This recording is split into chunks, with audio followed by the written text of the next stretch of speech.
Ya, kembali lagi di channel saya. Kali ini saya akan mencoba membahas terkait dividen. Jadi, apa itu dividen? Sepenting apa dividen dan dampak dividen terhadap emiten dan juga pemegang saham itu seperti apa? Nah, kita mulai dari yang paling mendasar ya. Bagi rekan-rekan yang belum tahu, dividen itu adalah bagian dari laba bersih perusahaan yang dibagikan kepada pemegang saham. Dan biasanya itu butuh persetujuan di rapat umum pemegang saham atau RUPS. Jadi bagi rekan-rekan investor yang menganut faham dividen investing, itu biasanya tanggal RUPS itu adalah momen yang ditunggu-tunggu.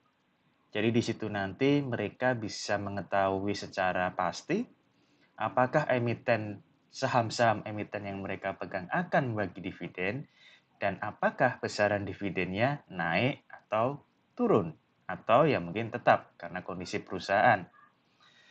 Nah, di sini hal yang perlu diketahui adalah dividen itu bukan free money atau ya uang bebas tanpa ada konsekuensinya. Jadi supaya rekan-rekan tahu, karena dividen itu adalah laba usaha yang dibagikan, otomatis perusahaan akan kehilangan bisa dibilang bagian cash-nya.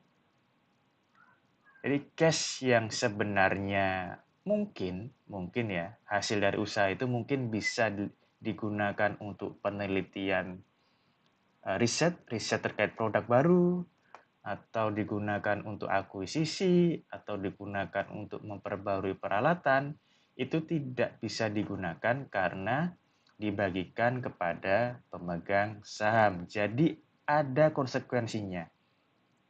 Oke, jadi ketika dividen dibagikan, maka ada opportunity cost yang terjadi di situ. Bisa jadi sebenarnya uang tersebut lebih berguna jika tidak dibagikan dan digunakan perusahaan untuk ekspansi. Bisa saja seperti itu. Nah, dampak bagi pemegang saham adalah ya tentu pemegang saham akan mendapatkan uang tambahan, cash flow tambahan, cash in tambahan. Namun, ada penelitian menarik di Amerika.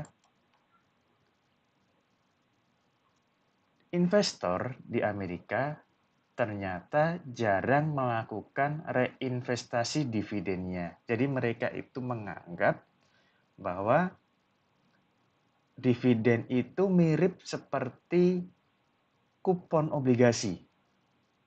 Yang mana tentunya ini keliru. Ini sangat keliru menurut saya. Kenapa demikian? Karena kalau kita menganggap dividen itu layaknya kupon obligasi, maka kita akan cenderung mengharapkan return yang sama, yang bisa diprediksi tiap periodenya. Dividen tidak seperti itu, karena kembali lagi kepada definisi dividen itu sendiri. Karena dividen merupakan pembagian keuntungan perusahaan, dan keuntungan perusahaan belum tentu stabil tiap tahunnya. Jadi sangat berbahaya, menurut saya sangat tidak pas dan berbahaya jika investor menganggap atau rekan-rekan sekalian melakukan dividen investing dengan beranggapan dengan mindset bahwa oh ini mirip seperti kupon obligasi atau kupon SBN yang tetap yang terprediksi. Tidak, karena sekali lagi saya tekankan, pembagian dividen sangat dipengaruhi oleh kinerja perusahaan. Bisa jadi salah satu hal terburuk yang terjadi adalah nilai dividen berkurang karena perusahaan tidak perform, ditambah dengan harga saham yang terus menurun. Jadi rekan-rekan bisa mengalami double kerugian di situ karena dividen makin turun, nilai portofolio rekan-rekan juga ikut turun. Jadi perlu digarisbawahi, jangan menganggap dividen itu layaknya kupon obligasi. Nah, di Indonesia kita bisa lihat kasusnya seperti di Unilever. Jadi Unilever ini saham yang cukup lama, tapi kita coba cek. Selama 5 tahun belakangan ini, bisa rekan-rekan lihat, grafisnya cenderung menurun. Dulu sebelum 2021 ya, itu bisa mencapai 7.000 lebih. Sekarang ada di angka 1.700. Coba kita lihat dividennya.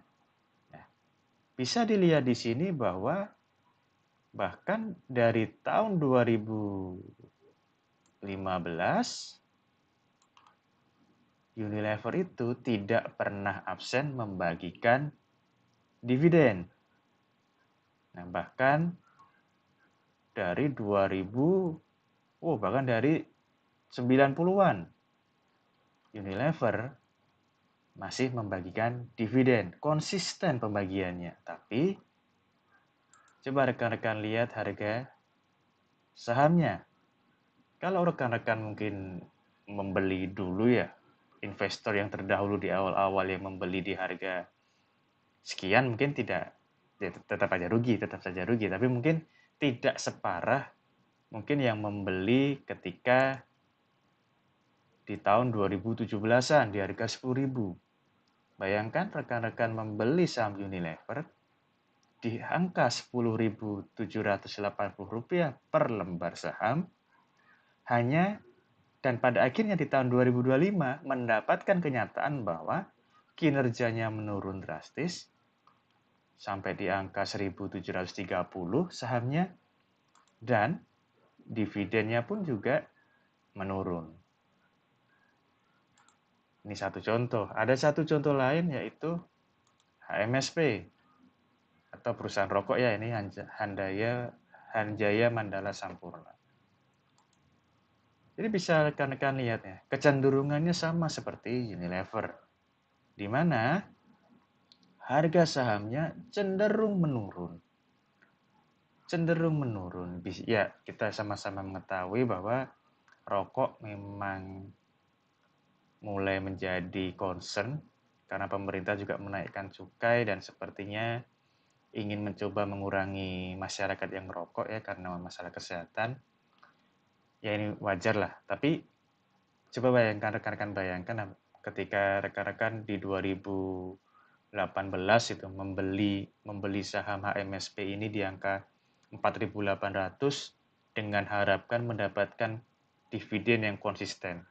Ya memang dividennya konsisten.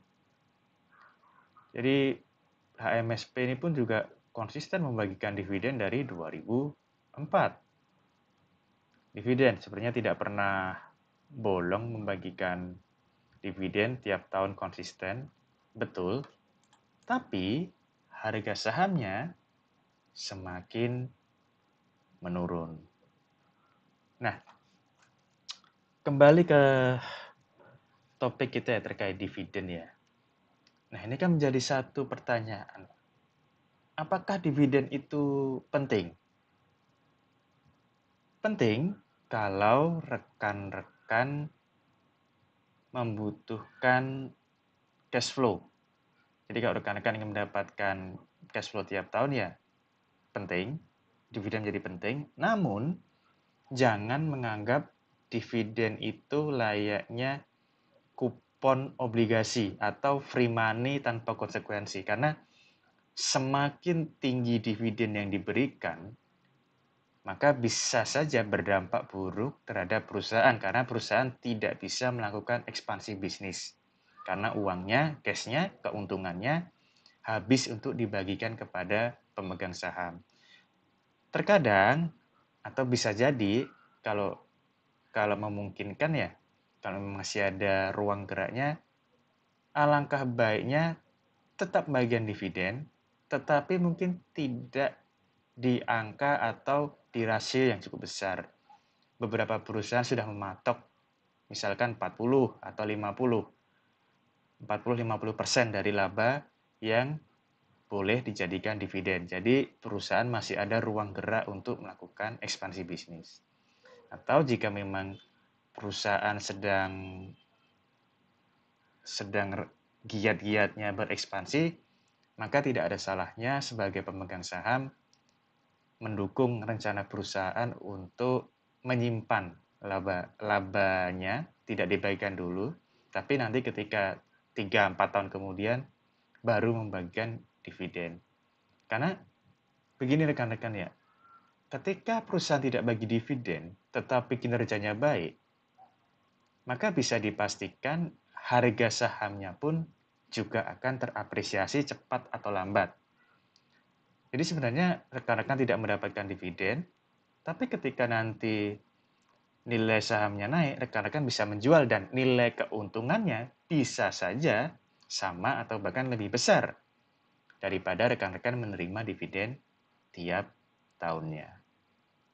Nah, jadi ini perlu dicermati, jangan sampai rekan-rekan hanya tergiur dengan dividen yang besar tanpa melakukan analisa sebenarnya perlu atau tidak perusahaan ini membagikan dividen dan apa dampaknya jika dividen itu dibagikan. Jangan sampai rekan-rekan membeli di harga mahal, berharap dividen, tapi 5-10 tahun kemudian harga sahamnya jatuh dan rekan-rekan mendapatkan dividen yang semakin sedikit. Jadi begitu saja dari saya, semoga menambah ilmu. Silahkan kalau ada komentar dan tanggapan, kita di sini sharing. Terima kasih dan sampai jumpa di konten berikutnya. See ya!